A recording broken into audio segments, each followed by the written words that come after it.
Tonight's story is a chilling survival horror filled with mystery, suspense, supernatural terror, and shocking revelations that will keep you on edge until the very end. So turn off the lights, grab your blanket, and prepare yourself for one of the coldest nightmares ever told. The snow had started falling just after sunset. At first, it looked beautiful. Soft white flakes drifting gently onto the windshield of Daniel Harper's pickup truck. The lonely highway stretched endlessly through northern Montana, surrounded by dark pine forests and frozen mountains hidden behind thick clouds. Inside the truck, the heater hummed softly. Daniel tightened his grip on the steering wheel while his wife, Emily, sat beside him, checking directions on her phone. In the back seat, their 10-year-old daughter Lily slept beneath a thick blanket, headphones still covering her ears. "GPS says we still have 90 miles left," Emily said quietly. Daniel nodded. "The road's getting worse." Outside, the temperature had already dropped below freezing. The Harper family had traveled to Idaho to spend Christmas with Daniel's older brother. They were supposed to fly back to Minnesota, but the airport had shut down because of the storm. So Daniel had decided to drive home instead. At the time, it had seemed like the right decision. But now, after 2 hours of driving through the mountains, it felt like a terrible mistake. The snowfall grew heavier. Soon, even the headlights could barely cut through the thick white wall of snow ahead. Then suddenly, the radio crackled. Severe winter storm warning remains in effect. Travelers are advised not to use Highway 16 after dark due to dangerous conditions. The signal dissolved into static. Daniel frowned. It was already too late for that. Emily nervously glanced out the window. "Don't you think we should stop somewhere?" "There's nothing around here," Daniel replied softly. Emily knew he was right. For miles, there was nothing except trees, ditches, and endless snow. Then suddenly, bang! The truck jerked violently to one side. Daniel cursed and gripped the wheel tighter. The vehicle slid across the icy road before finally stopping beside a snow-covered guardrail. For a few seconds, nobody spoke. Only the sound of the wind filled the silence. Daniel let out a long breath. "I'll check it out." Emily immediately grabbed his arm. "Wait!" Fear was clear in her voice now. Outside, the storm had become even more vicious. Snow blew sideways through the darkness in violent gusts. "You won't even be able to see." Daniel forced a weak smile. "It'll take 30 seconds. He put on his coat and stepped outside. The cold hit him like knives made of ice. The wind roared across the highway with a terrifying howl. Holding a shaking flashlight, he walked toward the rear tire. The tire had sunk deep into the snow. Then suddenly, he heard crying somewhere beyond the snowy bushes. Someone was out there. It sounded like a woman calling for help. Even after Emily begged him not to go, Daniel decided to help. The storm was getting worse, and walking through the snow was becoming nearly impossible. But out of basic human decency, he forced himself forward. After struggling through the snow for several minutes, he finally reached her. But what he saw was something else entirely. The woman had gone completely silent, still as stone. The storm violently shook her torn, filthy dress, yet she didn't move at all. It was as if she were part of the wind itself, part of this frozen place. Daniel's lips trembled. With great difficulty, he asked in a shaky voice, Who are you?" But she didn't answer.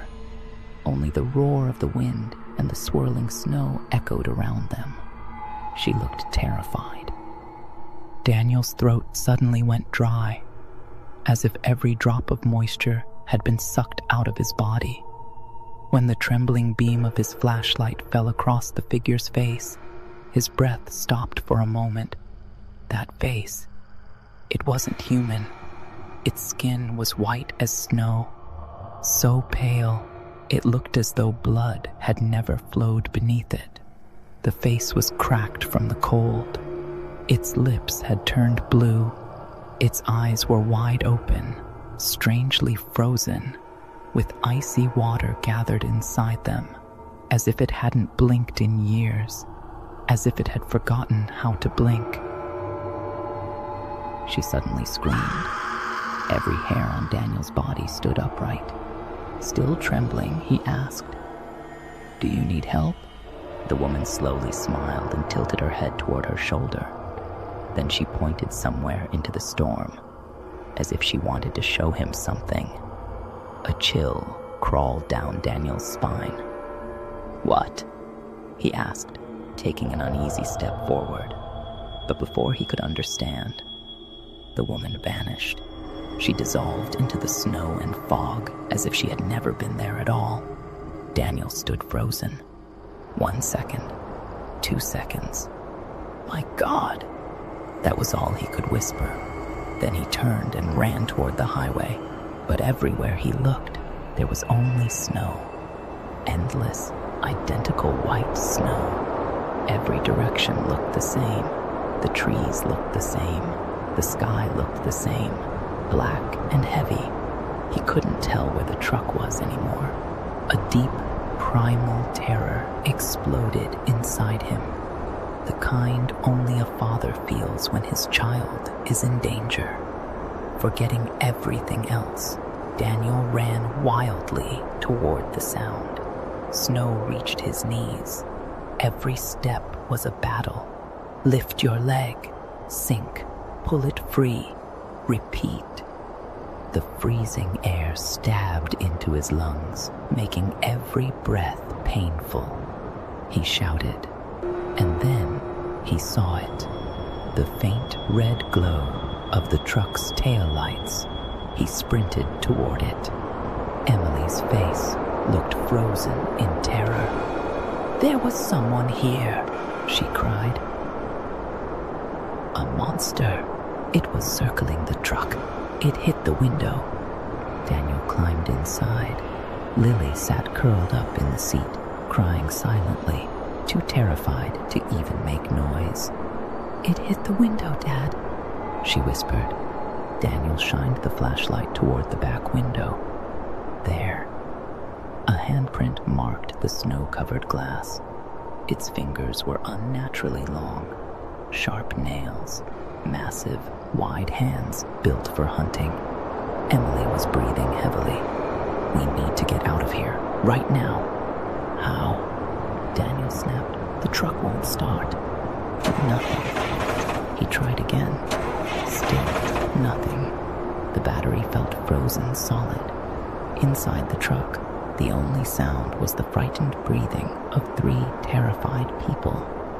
Daniel pressed a hand against his forehead. "God, please get us out of here." He turned the key one more time, and this time, the engine roared to life. All 3 of them stared at each other, caught between relief and disbelief. Emily nearly screamed. Daniel slammed his foot on the accelerator. The wheels spun helplessly at first. The truck shook violently. "Come on, come on," Daniel muttered through clenched teeth. Then finally, the tires caught traction. The truck lurched free from the snow. Daniel took a deep breath and floored the accelerator. For several minutes, nobody spoke. Only the sound of the engine, the screaming wind, and the heavy trembling breaths of 3 frightened souls. Emily held Lily tightly in her arms. Lily kept her eyes shut, as if refusing to look would somehow make it all disappear. Then, breaking the silence, Lily whispered, "Dad." "Yeah, sweetheart." Daniel's voice still shook. After a pause, she said softly, "The monster is standing behind us." Daniel's heart nearly stopped. He looked into the rearview mirror, and his blood froze. The creature stood directly in the middle of the highway. Then it started running after the truck, through the swirling snow, as if the storm didn't affect it at all, as if the cold couldn't touch it. The truck accelerated. Emily glanced into the mirror and burst into tears. Oh God, what is that thing? Daniel said nothing. He had no answer. He only tightened his grip on the steering wheel and drove faster. Eventually, the figure disappeared into the storm behind them. Only then did the three of them finally breathe again. The storm had begun to weaken. After driving for a long time, they noticed a faint light beside the road. A gas station, old, run down, with a broken sign hanging outside, but its windows were glowing. Daniel pulled the truck over. Inside was an old counter, and behind it sat an elderly man with a wrinkled face and strangely calm eyes. Eyes that looked as though they had seen far too much. The old man looked at Daniel's face without asking what happened, without asking where they came from. He simply said in a tired voice, "You saw him, didn't you?" Daniel froze. "You know what that thing is?" The old man stayed silent for a moment. Emily and Lily had entered the station too. Lily clung tightly to her mother's hand. 20 years ago, there was an accident on this highway involving a woman, he began.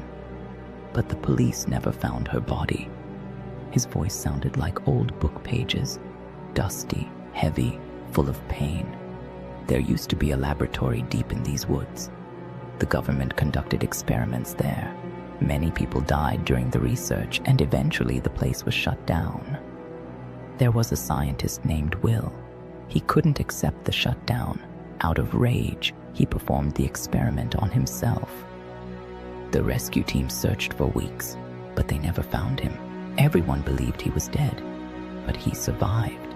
When a journalist discovered the truth, she came into these woods searching for him. Something tightened in Daniel's throat. Then, what was the woman we saw? The old man stared out the dark window. Every few years, whenever a storm like this comes, people say he appears on that highway again. Lily stopped breathing for a second. Emily's tears rolled silently down her cheeks. The entire room felt frozen. Outside, the wind screamed through the night. Daniel swallowed hard. But the woman, she pointed somewhere. Why? The old man's expression suddenly turned serious. Slowly, he looked toward the window, as if he saw something standing outside, as if someone was there. Then, very quietly, he said, "Maybe she saved your life." Daniel turned toward the window. The storm had stopped. The highway was empty. Only drifting snow remained, and far away, deep within the forest, it looked like someone was standing there, watching, guarding. Some spirits do not harm the living. Some spirits stand watch